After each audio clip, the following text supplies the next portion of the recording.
All right, hello Gamescom. Thank you, Alex, for that great introduction to the Broken Isles and the world of Legion. And I want to talk a bit about artifacts and class orders that you saw in the intro video, and then we'll move on to talk about dungeons and raids. So, artifacts. Weapons, obviously, but what are they? What's the deal with them? So, as Alex mentioned, the Legion represents the greatest single threat to our world that we have ever faced. And in order to fight this ultimate enemy, we need the ultimate weapons. We need weapons of greater power than any we've ever had before in order to stand a chance. And that's where artifacts come into play. Every single specialization in the game is going to have their own artifact to seek out and to wield and to use against the Legion. So depending on your class and your spec, that will heavily affect the way your story plays out and what you're interacting with in terms of the system. So, well, what are they? How do they fit in? The first thing you're going to do when you begin the Legion experience after the events of the Broken Shore is seek out the artifact for your spec. Follow your destiny and heed that calling to take up this ultimate weapon. And that experience is going to vary depending on what class and what spec you play. So, for example, if you're a Retribution Paladin, you'll be returning to the location of the Broken Shore to find and seek out Ashbringer, where it fell in battle and was lost, so that you can take it up and wield it. If you're a Protection Warrior, you will follow up on the legends of an ancient Vrykul king who was buried with a sword and shield forged from the scales of the dragon Neltharion, who later went on to become Deathwing. You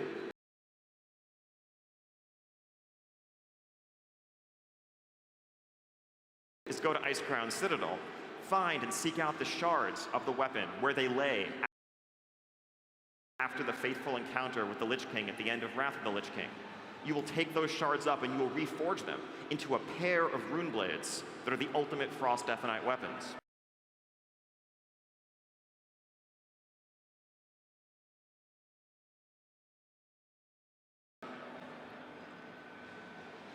Deeds in the world, you will also earn artifact power for your weapon.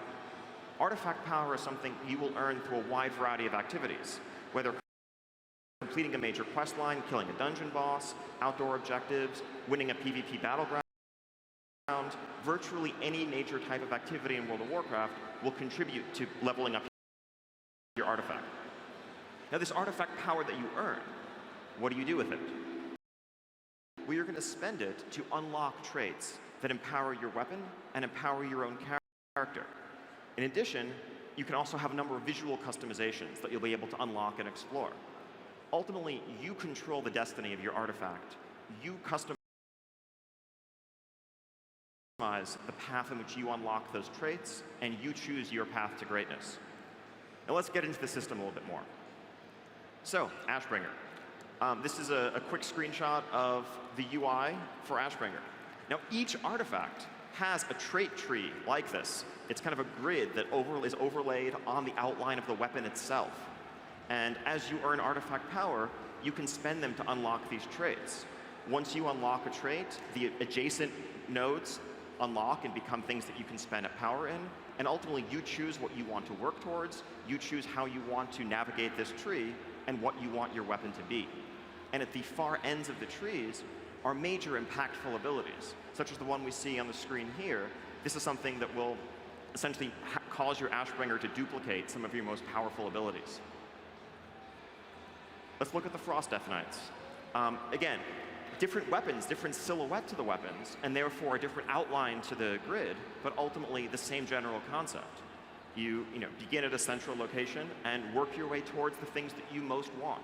As you earn power, spend that power on traits, and unlock powers. Some of these are going to be simple damage increases.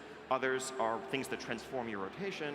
Others are new major types of utility, like the one we see here, that allows a Death Knight to basically use Raise Ally on themselves to resurrect themselves in the heat of battle. Now, visual customization. So this was something that may have flashed by really quickly in the trailer earlier. As we see, in the menu here, there's Ashbringer, but then also a number of different variants on Ashbringer.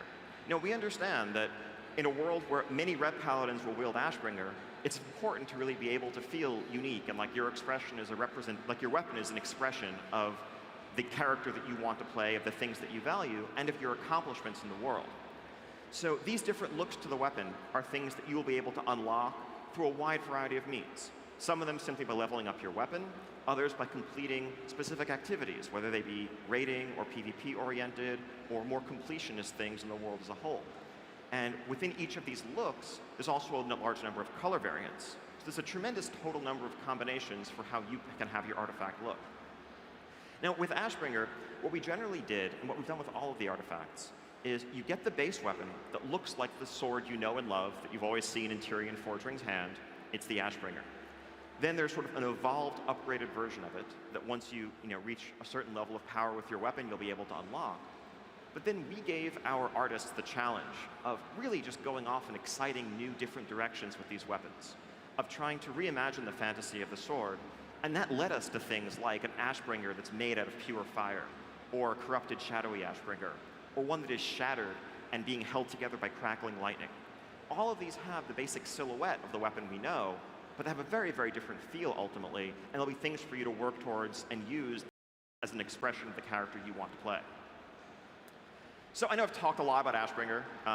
Let's look at some other weapons. So if you're a Mistweaver monk, your adventure will begin by returning to Pandaria to seek out the staff of the Emperor Xiao Hao, who's really integral to the very legend and the essence of the continent of Pandaria. So here on the far left, we see the base weapon that you'll initially acquire, then an upgraded version of it. But then we've reimagined that staff in with the inspiration drawn from the various animal gods of Pandaria, whether it's Yulan, the jade serpent in the center, or Chi-Ji, the red crane on the far right, or a Sha-influenced, Sha-corrupted staff, second from the right in between those two. Those are all things to work towards, and again, you can kind of pick the look that you want, pick the thing that excites you most to be what you show off. Ashbringer. Exactly. I can't say enough about the amazing art and the work that our artists have done on these weapons. They just blow us away. So yeah, the base Ashbringer, the holy version, and then fiery, shadowy, and lightning. Large variants, but they all have that essence that says this is Ashbringer. Next up, a new one to many people. So Fellow Malorn. This was actually a spell sword wielded by Mage Kael'thas. Kael'thas used this in his battle against the Lich King at Icecrown Citadel, and the sword was lost there.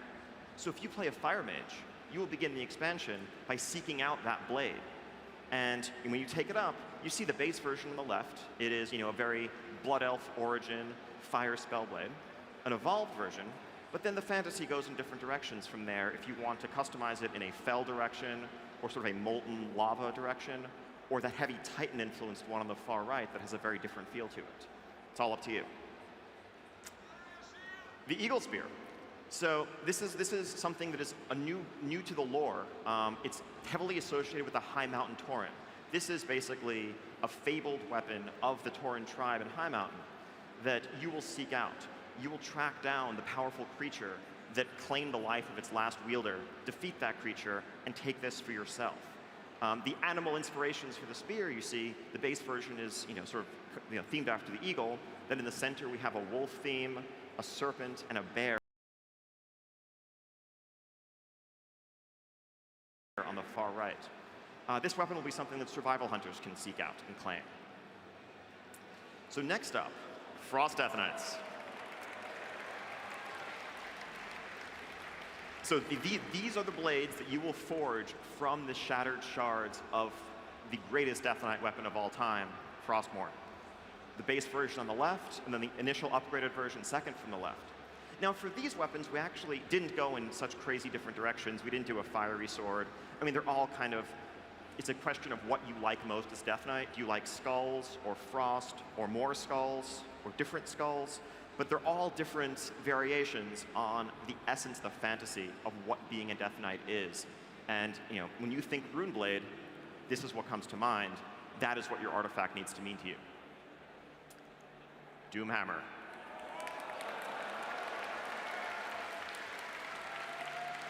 So this weapon will be claimed by Enhancement Shamans. Enhancement Shamans will seek them out and pair this hammer with a pair in your offhand that is made of pure energy so that you can dual wield properly.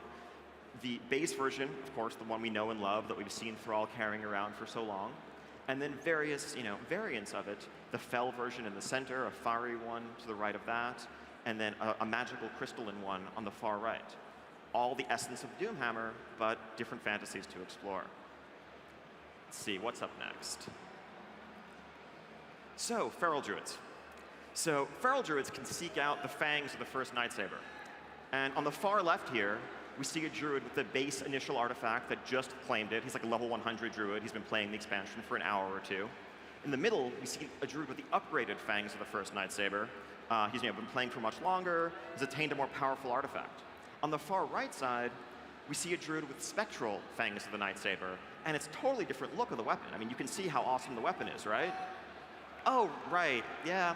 I guess you can't really see the weapons on Feral Druids and Guardians. That's a shame. I mean, being able to customize your weapons so much. Druid. Instead of customizing the look of your artifact, you will customize the look of your form. So on the left, here we see a druid with the base fangs for the first Nightsaber.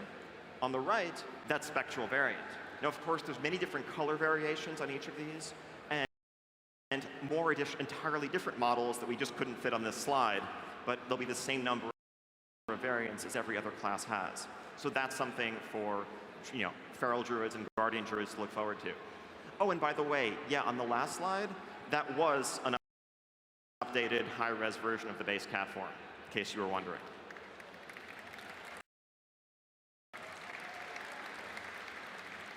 Okay, so that's some of what artifacts have in store for you. We're going to have a lot more to discuss in the future, but that should kind of give you the gist of what they're all about. Now, class orders. So, as Alex mentioned, in the aftermath of the events at the Broken Shore, our world is in flames, and we are struggling to survive in the face of the Legion threat that will just overwhelm and destroy us all if we don't stop it. And the Alliance and Horde, they're just not going to be able to come together and work together in the ways that need to happen to overcome this threat. But instead, it's the classes that actually band together to do that. Whether it's ancient orders like the Silver Hands at Light's Hope Chapel, or the Mages of Dalaran, they're coming together, working together as a class to save the world and to do what needs to be done. And of course, they look to you as their leader, because you are the one who has just retrieved a fabled artifact of incomparable power. You are the wielder of Ashbringer. You are the wielder of Doomhammer. Who else would lead them if not you? And so this really underscores one of the central themes of the Legion expansion, which is really a heavy focus on class identity. We want you to feel, if you're a warlock, to feel like a warlock, and for that to feel different than being a paladin, because they're about very different things. Even if their goals are the same at the end of the day, which is to defeat the Legion, they're going to go about it in very different ways. They're going to have very different allies. They're going to have very different powers to call upon in the process. So the order halls represent a base of operations for your class. They're kind of like a private clubhouse that you share with other members of your class. It's a shared space where you'll see other paladins running around or other shamans. It's not personal like the garrison, but it is a private space just for members of your class. The best analog is probably something like Acheris, the Death Knights are familiar with, the necropolis floating above the Plaguelands that is only accessible to Death Knights. So, and these will be in locations that are thematically appropriate, and one of the second thing you do after claiming your artifact is going to be to found and come upon your order hall and establish it. So shamans will be in a hollowed out cave overlooking the Maelstrom at a point where all of the elements come together, where lightning crackles in the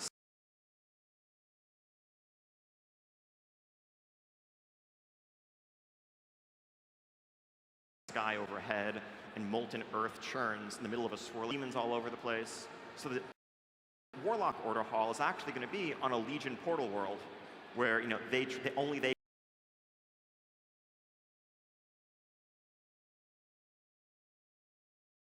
can travel because that's what they do. That's what Warlocks are. That's part of being a Warlock.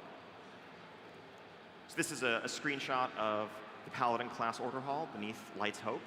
This was something that was shown briefly in the video, and every class is going to have their own unique space that they will return to with unique functions. This will be the place where you go to customize and upgrade your artifact. This will be the place where you have certain special quests and other missions available to you, and it's tied to your class identity first and foremost.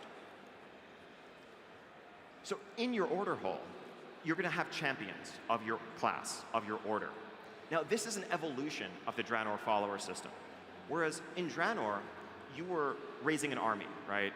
You needed to defeat the Iron Horde, so you went out into the world and you were recruiting anyone that you could get your hands on, regardless of what race they were, regardless of what class they were. Anyone who wanted to help you fight the Iron Horde, you wanted their help. But numbers are not going to work against the Burning Legion. We can't defeat them through numbers alone. They are infinite. If we don't seal the portal of the Tomb of Sargeras, nothing will stop them. So your champions, if you're a paladin, or maybe minions if you're a warlock, or apprentices or adepts if you're a mage, these are far fewer in number, but far more important. Many of them may be established characters like Lady Liadrin, the Blood Elf Paladin, and they're going to have more customization, but more importantly, more integration with the world. Our idea, in terms of how we want to carry this system forward, is not to have your followers or your champions doing things instead of you, but to have them enabling you to do greater deeds and to go out into the world. So maybe they go on a scouting mission and discover a lair that you then go to investigate. Or maybe you send them to a zone that then gives you bonuses when you are adventuring in that zone and completing objectives there. You'll work alongside them and with them rather than sort of having them compete with you in terms of the rewards that you're getting and that you're seeking out. We'll have a lot more to talk about regarding the system in the future, but I just wanted to kind of lay out some of our general philosophies for how we're thinking about it and how it's different from the garrisons and followers in Draenor.